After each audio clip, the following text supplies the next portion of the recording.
Euranet Plus Panorama is a weekly review of European news broadcast by our network of EU radio stations. Hi there, welcome back to Euranet Plus Panorama.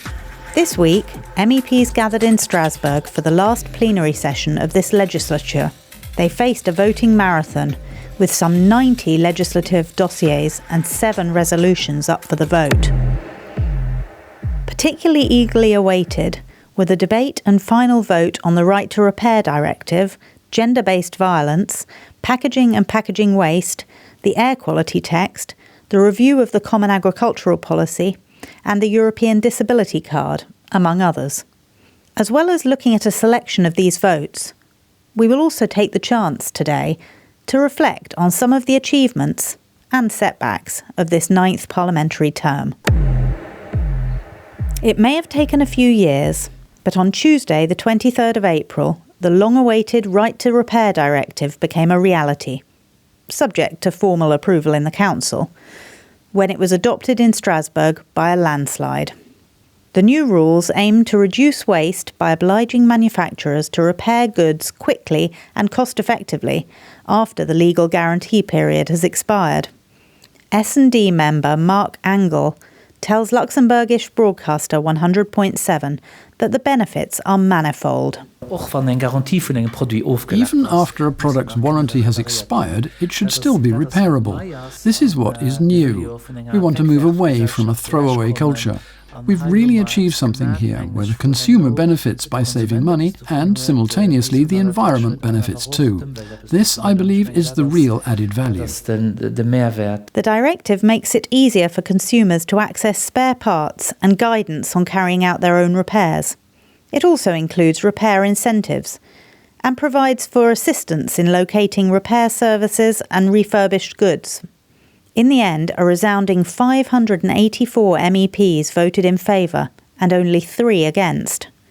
France's EU Radio asks Rapporteur René Rapazzi, a German S&D member, if he was surprised by the overwhelming cross-party support. He responds that the directive was really a no-brainer. We made the Commission proposal more ambitious, and the Council went the extra way in order to accept many improvements that the Parliament has introduced. These were very special circumstances due to the very fact that this is obviously a gain for consumers, it is obviously a gain for medium-sized enterprises, and that brought political forces together. But also because in the negotiations, the biggest stumbling blocks were indeed set aside.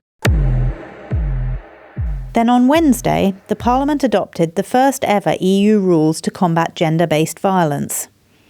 The new directive calls for stronger laws, more support for victims, and steps to prevent rape.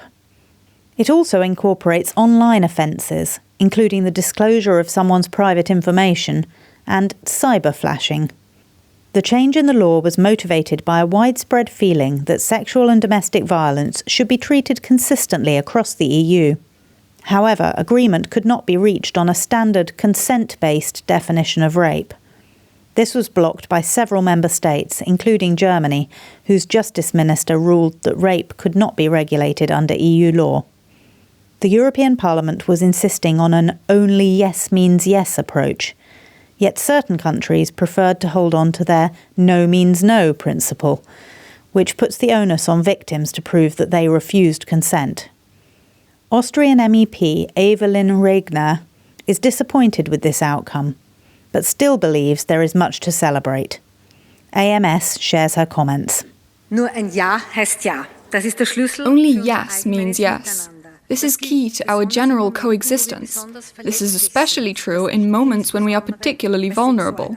This is especially true when it comes to sexual acts. So it was, of course, a bitter disappointment to me when it became clear that our new EU law would not be able to follow the European Parliament's only yes means yes approach. The resistance in the Council was too great. But we have achieved a great deal with this new EU law. We emphasize that violence is not a private matter, both online and offline. This violence protection package is an important start. Now is probably a good time to reflect more generally on some of the Parliament's successes and disappointments over the last 5 years. Erasmus Plus, one of Europe's keystone programmes, which combines the EU's various schemes for transnational cooperation and mobility in the fields of education, training, youth and sport, entered its second funding cycle in 2021 during this parliamentary term. The following year, 2022, was officially designated the European Year of Youth.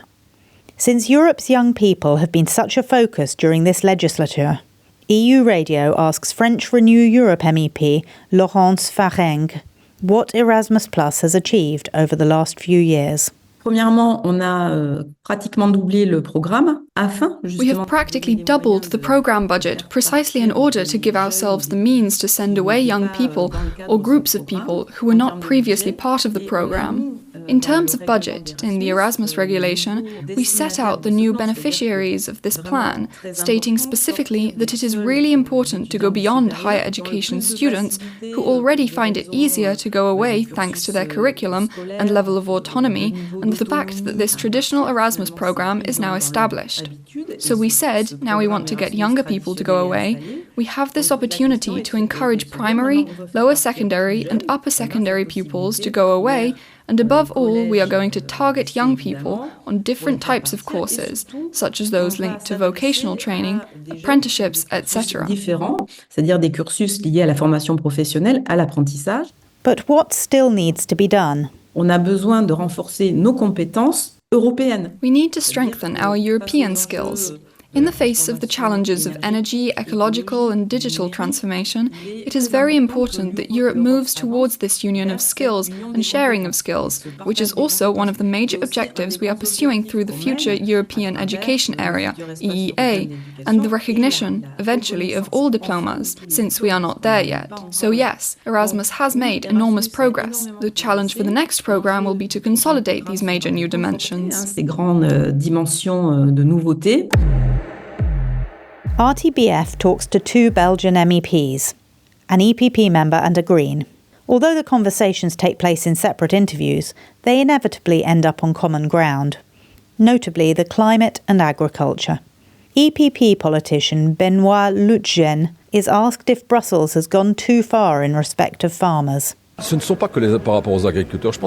not just farmers. I think that, more generally, the difficulties are linked to the European Union's approach, which is highly regulatory in terms of procedures and administrative burdens, not just in terms of the environment, but also in terms of health, animal welfare and social issues.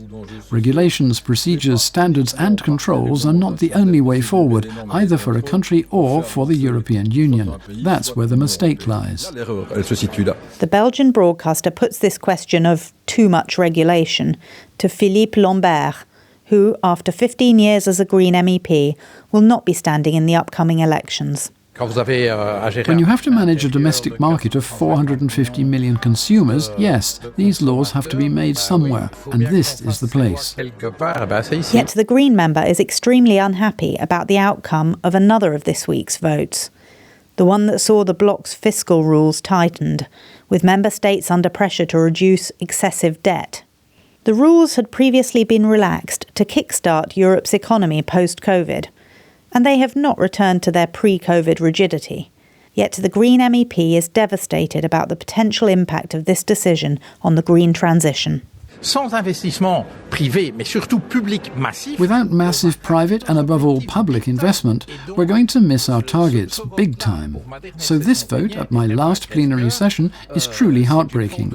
As I say, it's a form of environmental, social, economic and geopolitical suicide. So the European Union, which is not a poor continent, is saying, yes, but we must reduce public debt, at a time when all slightly serious economists are saying, guys, if we make the investments we need to make, we have to accept that the stock of public debt will increase to a limited extent, but it will increase for some time.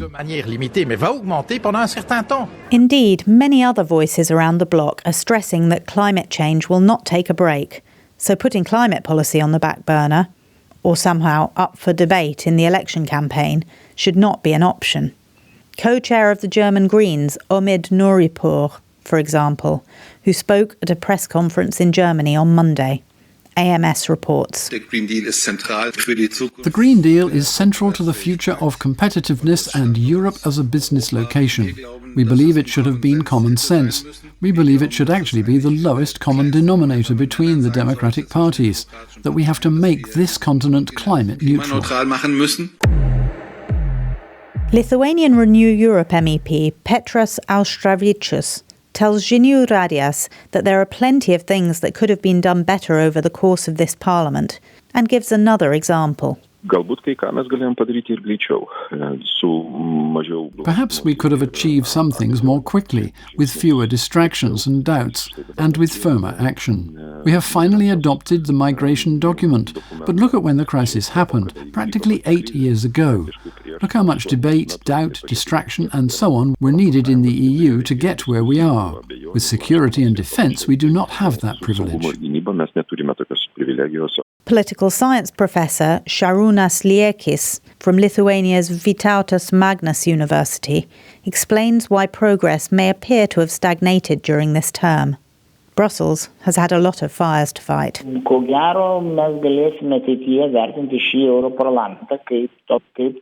We may one day be able to look back on this European Parliament as one that fought to respond to crises, although no real progress has been made.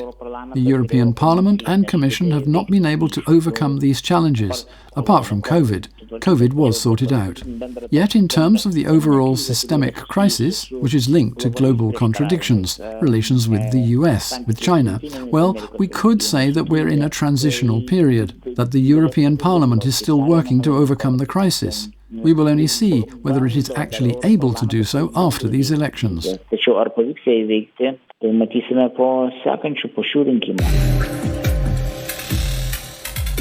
Thanks for listening. We're taking a 2-week break now, but we'll be back again on the 17th of May. See you then.